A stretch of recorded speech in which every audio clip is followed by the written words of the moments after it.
How to upload Facebook profile picture. So without wasting time, let's start video.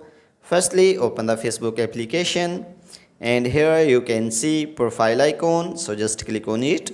So after this, again click on profile and here you can see select profile picture. So just click on it and then you can select any pictures from your gallery. So after selecting the pictures, so you can select the positions. So just click on crop options.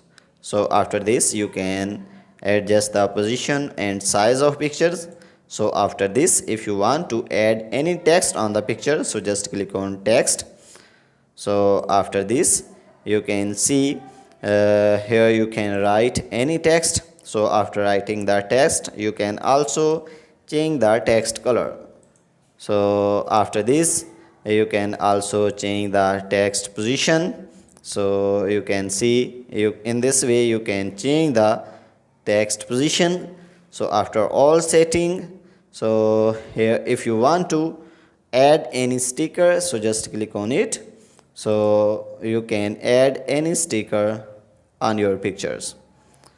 So after selecting, so if you want to add any stickers, so you can add in this way. So after all setting, so just click on done options. After this, click on save option.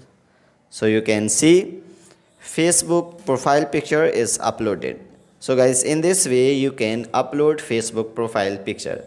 If this video is helpful for you, then please give like this video and subscribe our channel. Thanks for watching.